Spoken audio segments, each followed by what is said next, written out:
Welcome back, Devils fans. It is your host, Ace, here on Running with the Devils, where we are talking New Jersey Devils hockey all year long. Please hit that subscribe button, smash the like, share with a friend. Thank you very much. And I'm still fired up. I'm sure many of you are as well. Our boys went to Raleigh and played the Hurricanes and got absolutely screwed by terrible officiating, but that is in the past, out the window. Nothing we can do about it now, other than get revenge on them in the playoffs potentially, because we will not see them for the rest of the regular season. But should we face off in the playoffs, I hope the boys never forget that night in Raleigh and they come for skulls. For skulls! Okay, we're done with that. Hurricanes out the window, and now the boys must regroup, head out to the West Coast for a 4-game road trip against the Pacific Division. And my friends, it is time for this New Jersey Devils team to get back to their winning ways. But first, let's take a look back and reflect. A lot of people get very high and low after every win or loss. And your New Jersey Devils have been playing phenomenally. As of late, General Sheldon Keefe has the group looking absolutely beautiful. They look like a true contender. The defense on most nights, as of late, has been playing very well, limiting opponents' chances. Obviously, the Canes, as Sheldon Keefe said, shoot from the parking lot, so they're going to throw a lot of rubber on the net regardless. But the team overall has improved so much from last season, guys. It is night and day. This is a legitimate cup contender. Why not us? There is no way I will be convinced that there is not a possibility of the New Jersey Devils winning the cup. It's that simple. They are as good as any other team in this league, and I'm hoping to see playoff hockey in May and June at the Rock with the rest of you crazies. But got to go out on the West Coast, take care of business. But before we do that, let's just enjoy. Let's just enjoy how good the Devils are as of right now. We look at the Eastern Conference standings, and again, I always do points percentage because the Devils have still played so many more games than other teams. It is annoying. I can't wait till this finally balances out. But we look at the Eastern Conference sorted by points percentage, and in the number one slot, the Washington Capitals with a 694 points percentage. Finally, they've fallen below 700. Even as recent as about a week and a half, 2 weeks ago, they were 750 and above. Completely crazy. Obviously not sustainable, and they've come back down to earth a little bit, but they are still playing an amazing pace, 694 points percentage, and your New Jersey Devils are right behind them with a 654 points percentage. Absolutely beautiful for this Devils club to be right there in second in the conference, and then they're followed up by the Hurricanes with 625, and then you see the Maple Leafs with a 622 points percentage, as the Panthers have a 622 as well. Tampa Bay Lightning, 618. Boston Bruins, 579. And the Ottawa Senators at 556. But your New Jersey Devils, guys, second best team in the conference at the moment by points percentage. And you're like, oh, that's pretty good for the conference. But what about the entire league? Let's look at the entire National Hockey League. And your New Jersey Devils are in fourth. First place, we have the Vegas Golden Knights right now with a 736 points percentage, which is absolutely bananas. The Winnipeg Jets right behind them with 716, and then obviously, again, the Capitals at 694. Your New Jersey Devils at 654. Right below them, the Los Angeles Kings at 653, and so on and so forth. I'll leave that graphic up for another couple seconds or so. But, wow. What a team, what a season, what an improvement. Again, cannot give enough credit to General Manager Tom Fitzgerald for the offseason that he had, realizing the team was in desperate need of goaltending, obviously, which everyone knew. He saw the need to revamp the defense, get heavier, edgier, more violent, got some grinders in Paul Cotter and Stefan Nason, who's the story of the season, in my opinion. I don't think there was anyone signed across the league who's offering a better value for their contract than Stefan Nason. I mean, this guy has been an absolute animal. One of my favorite players in the team, as you all know, an absolute junkyard dog who could get it done. Exploding with his career season. A career season for Stefan Nason, and we're not even halfway into the season yet. It's been truly phenomenal to see. And wow, I'm excited for this, second half of the season and the playoffs, obviously. It's gonna be a wild ride, guys. Just get ready. Your New Jersey Devils it's gonna be a special one. So we look at this little West Coast road trip they have coming up.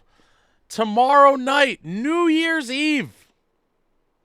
8 p.m. Eastern time for those of us in the beautiful state of New Jersey or on the East Coast, taking on the Anaheim Ducks.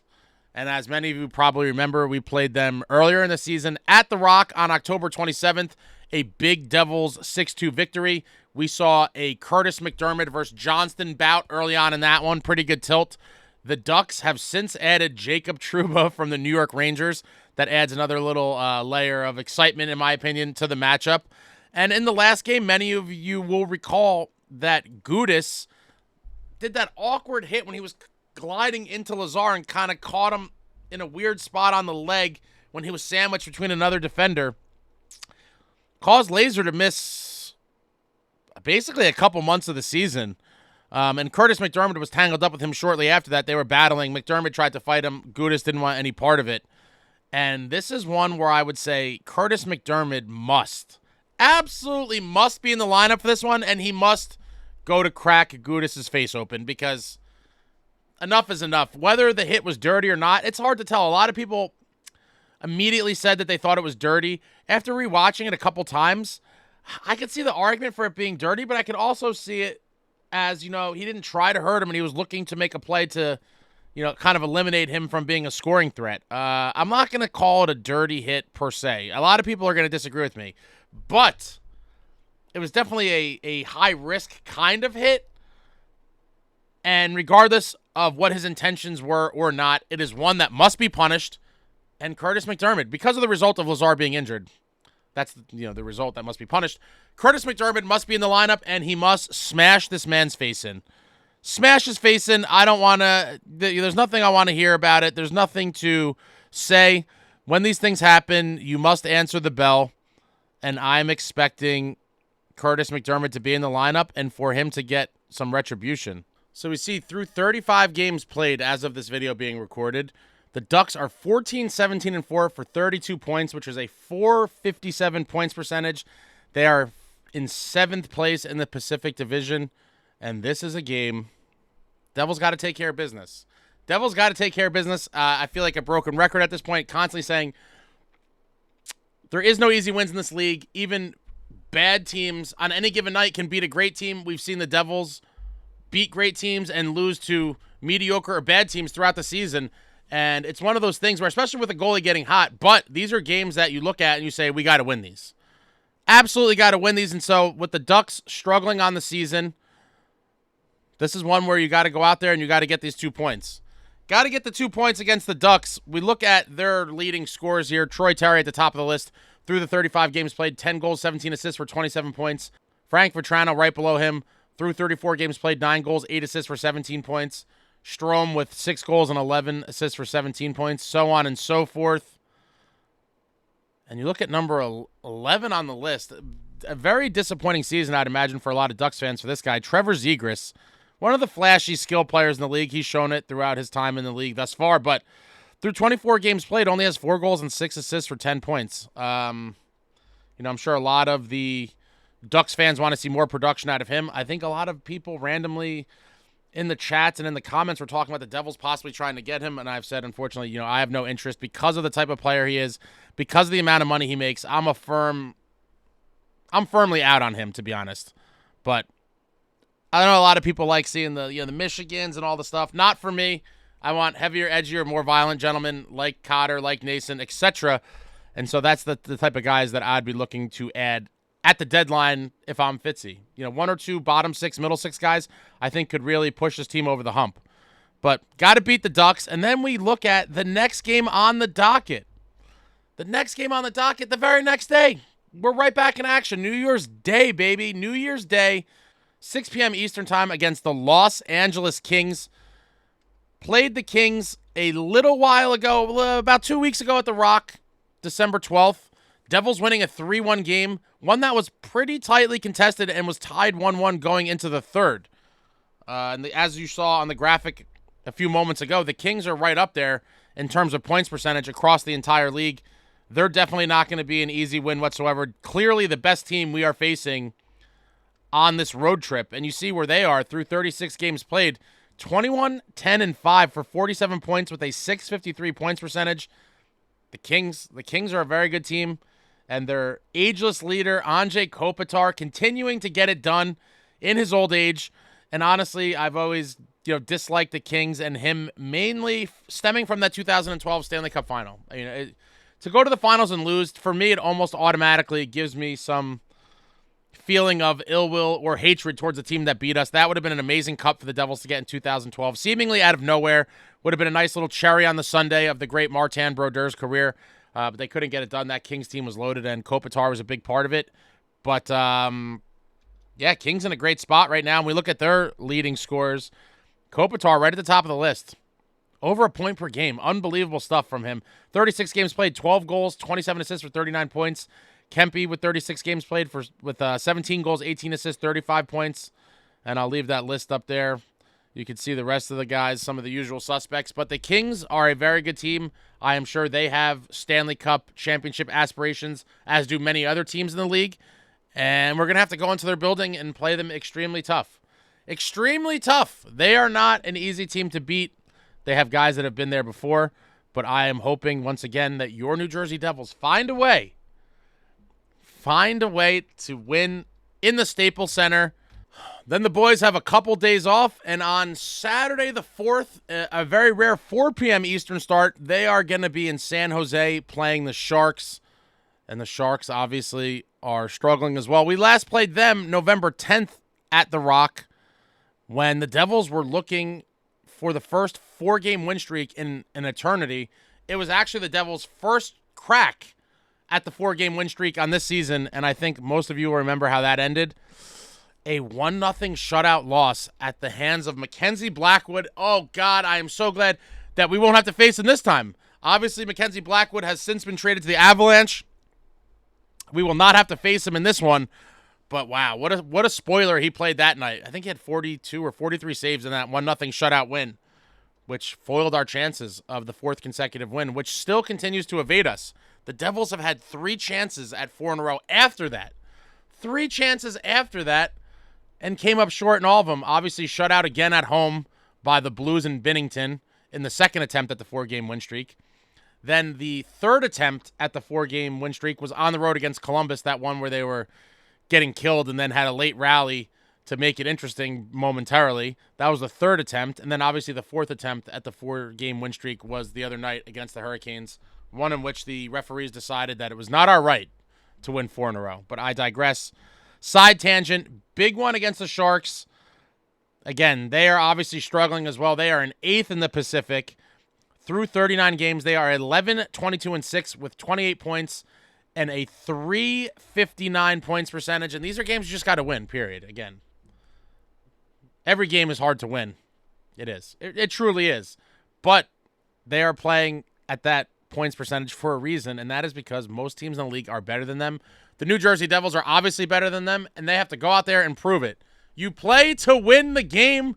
They got to go out there and get it done against the Sharks. We look at the Sharks' leading scorers. Number 1, Granlund. 37 games played, 11 goals, 23 assists for 34 points.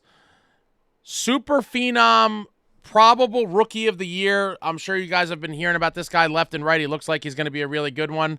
Macklin Celebrini, 27 games played, 12 goals, 15 assists, 27 points for him, so on and so forth. And we have 2 former New Jersey Devils on there, folks. Fabian Zetterlund, 39 games played, 11 goals, 15 assists for 26 points. And Tyler Toffoli with 14 goals, 11 assists for 25 points. Hopefully these guys do not come back to haunt us. I know a lot of you miss Zetterlund, and it would be great to have Zetterlund on this team, obviously. You'd be crazy to say it wouldn't be a blessing to still have him. With that being said, I can't constantly harp on former trades and say, oh, we shouldn't have done this, blah, blah, blah. Because in the end, on this team, I do value Timo Meier more. A lot of people may disagree. Timo Meier is just an absolute bulldog. You saw that hit. That was a nonsense penalty, but you saw the bone-crunching hit he laid on Natchez. I think playoff Timo is going to dial it up another notch. I'm excited for it. But Zetterlund, unfortunately, had to go in that deal. That you got to give to get. We weren't just going to get Timo Meier for nothing, and Zetterlund was one of the pieces going the other way. Now he has a bigger opportunity.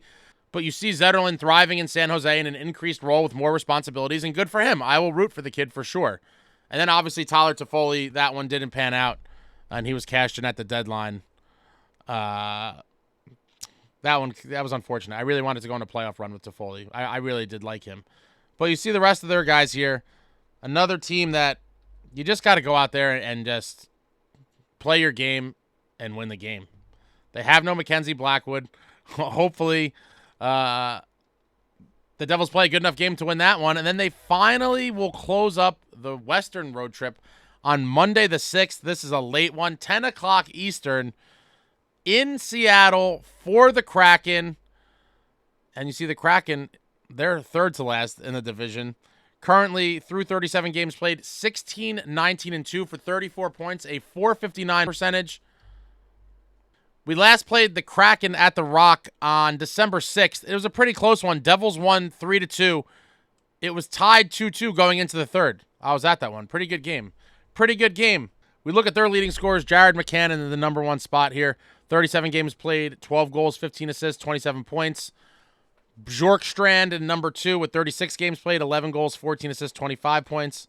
So on and so forth. I'll leave those up for you to look at. But this is a big, big opportunity for the boys to come together again on this road trip, have a little fun, and take care of business. These are big games, and as you all know, the race for the division is going to be super tight down the stretch. I do believe your New Jersey Devils will be in contention till the very end. I do expect the Caps to fizzle off a little bit, and it to be a really tight race between the Capitals, Devils, and Hurricanes for the division title. Would love to have home ice for the playoffs. Really, really would, especially with the Devils' improved play at home as of late. Home ice is huge for the playoffs. You've seen it time and time again, and having it is everything. If the Devils could set themselves up to have home ice, would be really, really nice to have it late in the playoffs. But you all want the prediction and the expectations. It's quite simple for me. There's 4 games here, 8 possible points. I am hoping, and I'm also expecting, well, let me rewind. I'm hoping to go 4-0. Okay, I want to go 4-0. With that being said, my somewhat more realistic expectation and hope and what I believe the Devils actually do, I think they go 3-1 in this 4-game stretch. 3-1 for 6 of 8 points, which is a beautiful 750 points percentage. That'd be an amazing outcome for the 4 games. At worst case, the Devils must go 2-1-1, which would be 5 points out of the 8 potential, which is a 625 points percentage pace, which is slightly below where they are now. That is acceptable. It's not ideal. Ideal is 3-1 for the 6 points or 4-0 for all 8. 5 is not the end of the world. 625 points percentage. But when you look at these teams, 3 of them are bottom dwellers that you really want to take care of business against, and the Kings are very good. So that's, there's no shame in losing that one. Obviously, you want to win every game, but the Kings are a real test, and they gave us a real test at the Rock, and it's going to be a real test in their building. But you look at those other 3, and you just say we gotta take care of business against these guys. So I'm going 3-1. I hope I'm wrong and they go 4-0, but to just predict 4-0 for a 4-game stretch, I think is a little, overly optimistic and would maybe look like a little bit of a homeristic kind of view. To predict 4-0, it's nuts. I'm going 3-1, 6 of 8, and that would set them up beautifully before returning to the East Coast to take on the arch rival New York Rangers at Madison Square Garden on January 9th. That is going to be a beautiful one. Oh, man, I can't wait for that. The Rangers, it's just so beautiful to see them in such disarray. But let me know what you guys think about this 4-game stretch. What do you think the boys will do? Let me know about anything I said in this video. Everything Devils hockey, throw it out there in the comments. I enjoy talking to all of you. It's looking like I am going to be partying at home for New Year's Eve, enjoying some hors d'oeuvres. The little hot dogs and the pigs in the blanket and potato skins and all these other crazy things they sell. I think I'm just going to have a feast for the game, and I will be doing the post-game live, which will bring us into the new year, live on air for the East Coast people, because the game's at 8 o'clock, so the post-game live will start at 11:15. Curious to see how many other people will be home watching the Devils game. I mean, I'm kind of over the New Year's Eve thing since I was probably in my young 20s. Like, I'll have Devils hockey and trays of hors d'oeuvres. Sign me up. And talking to all of you fine folks for whoever makes it and is also staying in to watch the New Jersey Devils hopefully get a big victory to start off the road trip against the Ducks. But I'll be back soon. Thank you all for watching. I love you all. And I think that's it. I think that's it. Curtis McDermott must play. Must play that Ducks game, and I'd like to see him get some more. Underutilized. The record doesn't lie. The Devils are 10-3-1 with Curtis in the lineup. Got to get him in there. Got to get him in there. Super Jacks for the road trip. I'll be back soon. Like, comment, subscribe, and all that jazz. Until next time, friends, let's go Devils.